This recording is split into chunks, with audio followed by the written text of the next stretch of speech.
Hey guys, it's Karina with Karina Loves to Plan. Welcome back to my channel, and is that the right way around? I have another new pen. This month has been a lot of new pens. I want to thank you for every single person that has used my Atlas Stationers affiliate link, because it has helped me purchase the Esterbrook SD, but also helped me purchase this pen, which I have been looking at for ages, but just never hit the checkout. And I don't know why, but I'm very excited. So let's get started. Have you guessed what this pen is? It is a Pilot, and let's slide it out. It is the E95S. Why don't I already have this in my collection? I don't know. But if you open this up, it's in a clamshell box. It's in plastic, and I keep all of my boxes. And then, oh, take it out this way, Karina. This is in the, I think, wine red or burgundy color, and it is in the fine nib, and you've got the E there for the E95S.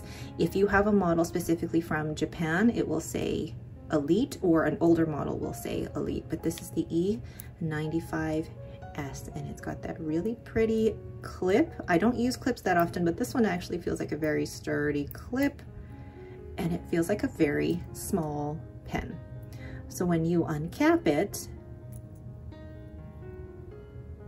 it reveals an inlaid nib, and this is a 14 karat fine nib. How beautiful is that? And then, because I mean it's such a small pen, you actually take the cap and place it on the back, and it makes it a very good size pen. Isn't that beautiful? It's such a classy looking pen, and it fits really well in my hand. Now, the only thing with the grip section is that with most pens, with the grip section, you have, you know, a collar that kind of prevents you from going down and actually touching the nib. With the inlaid nib, you don't really have that. You do run the risk that if you do like to grip your pens, you know, quite low, you do run the risk of hitting that nib. So this one you would have to hold a little bit higher to avoid that. And then somebody with long nails like me, you might end up hitting the nib anyway. So I gotta be careful about that. But again, there are no threads here. There's no step up. So it's very comfortable to hold the pen right here. And then for me, somebody who has sensitivity around this area of my hand, this feels very nice. There's nothing that is hitting this part of my hand in any wrong way. I really actually like the feel of this in my hand. Now, comparing it to the nib size of the Pilot Custom 743, the nibs definitely look completely different. They're both 14 karat nibs, but the nib on the Pilot Custom 743 is the number 15 nib. Now, I don't know what size of nib this is. It's hard to really compare the two, but that's what it looks like on the side and on the front. And then if you look at the back here, you can't really see inside the pen without taking the pen apart, but it looks like the feed is even a little bit different. So this is, I wouldn't say it's my smallest pen, but when you do cap it, it is a pretty small pen. I don't have pocket pens really, but let me compare this to some other pens in my collection. So here we have the Pilot E95S, and then next to it, one of my smallest pens, the Pelikan 140. One of my other smaller pens, the Sailor Pro Gear Slim. And then comparing it to the Pilot Kakuno, compare it to the Esterbrook SD, which you can tell this is much bigger, and then the Pilot Custom 743. Now let's look at these uncapped. So here are all the pens uncapped, and you can see that the Pilot E95S is the smallest one uncapped compared to all of the pens. The thing is, the Pilot E95S is not meant to be written with just like that, although it actually fits well in my hand for being that size, but the E95S is meant to be posted. Oh, and it's so satisfying to just slip that on there. But it is meant to be posted just like that. I don't normally post my pens, but this particular pen is meant to be posted. So if you now compare it to all the other pens, it's actually longer than the Esterbrook Esty. It's longer than the Pilot Custom 743. So by posting it, it actually makes it a regular size, if not a little bit longer of a pen. So let's go ahead and weigh this pen. So this pen capped is 14 grams, so a very, very light pen. And then uncapped, which you wouldn't write with it uncapped anyway, is 9 grams. So the cap itself is 5 grams. And this inside actually has the converter. I'll show you that right now. So the E95S purchased from Atlas Stationers comes with the Con 40 converter. The only con with this particular cartridge converter setup is that you cannot see your ink level at all without actually taking the converter out, which is a big pain in the bum. And I mean, the Con 40 as well doesn't hold a ton of ink either. And you wouldn't really be able to tell if you didn't have any more ink in here unless you actually took it out or just wrote the pen completely dry. So that is one con to the E95S, but it does come with the converter if you are purchasing it, I think, from American retailers. Some people would prefer to take off the sticker. I actually like to leave it on there, like I did with the Custom 743. I'm going to leave that sticker on there. So let's go ahead and ink this up. All right, so here I am. I'm going to write this in my Galen Leather B6 notebook that has 400 pages of 52 GSM Tomoe River paper. And this is really my ink journal, my pen journal, where I keep track in a chronological order what I have acquired, sold, currently inked, etc. So I decided I would test Pilot Iroshizuku Fuyu Shiogun, and it's a kind of cool gray. So let's go ahead with that. What's the pen?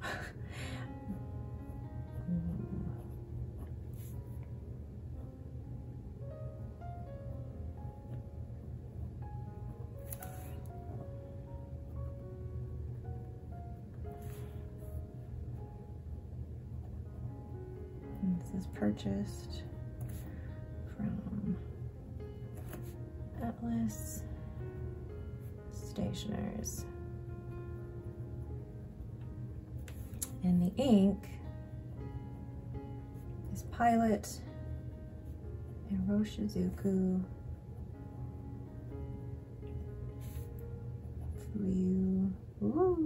Fuyu Shogun. Shogun? I apologize if I'm saying that incorrectly. That is a very nice ink. So my first impressions of the nib are similar. It feels similar actually to the smoothness and the feedback that I had on the Pilot Custom 743. So it does have that Pilot smoothness and a touch of feedback. Ooh, feedback. Is it bouncy? A little bit. I mean, you can get tiny bit of line variation, but I wouldn't push it, especially with a gold nib like this one. But the difference being is that, let me find my other pen here, is that you have, I always compare this back to the gold nib on my Pilot Vanishing Point, is that this 18 karat nib and the way that it is structured is, this is bouncy. This is a bouncy gold nib. This one doesn't have as much bounce. And when I say bounce, I mean just the feel of it on the paper. Now, that's not a bad thing. Some people prefer the bounce of this, so a bit of a softer nib. I actually don't mind this one. And so let's do, I'm gonna do a quick writing sample on my Rhodia paper. So my overall thoughts on this pen. While writing this paragraph on the Rhodia paper, it's very, very smooth. But then the Rhodia paper is different from Tomoe River paper in that the Rhodia paper has a bit of coating on it so that it does have that smoother feel when writing on it, whereas Tomoe River paper with this pen feels a little bit toothier, a little bit more feedback.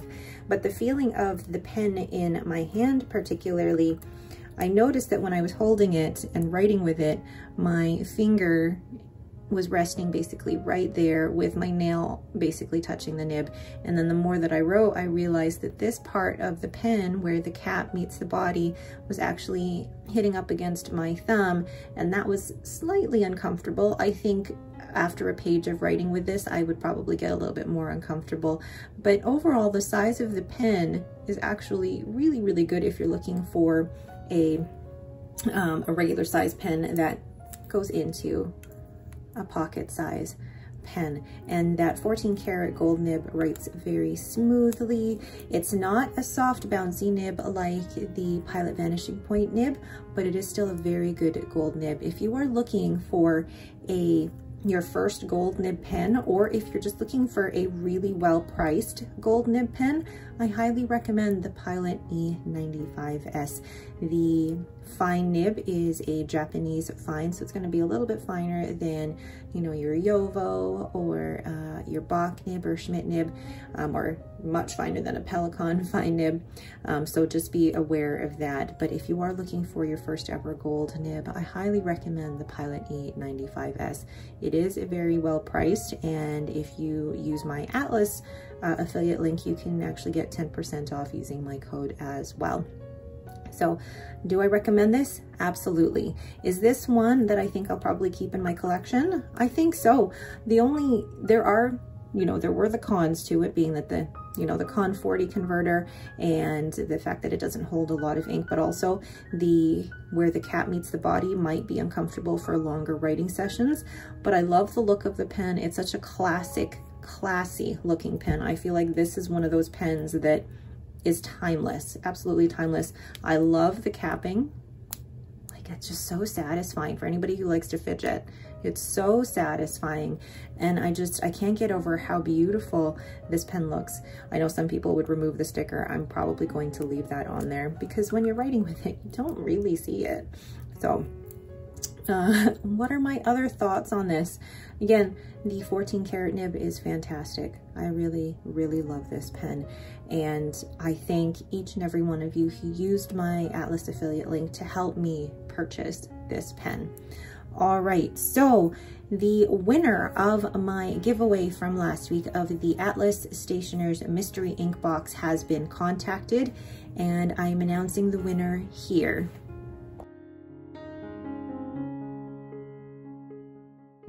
So congratulations.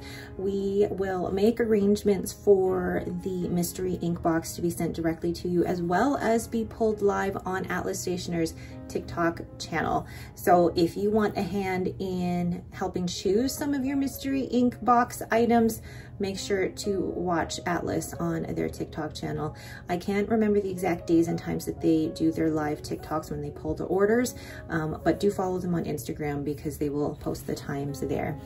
All right, but that is it for me. Thank you guys so much for watching this little review of the Pilot E95S. If you have any questions, please leave them in the comments below.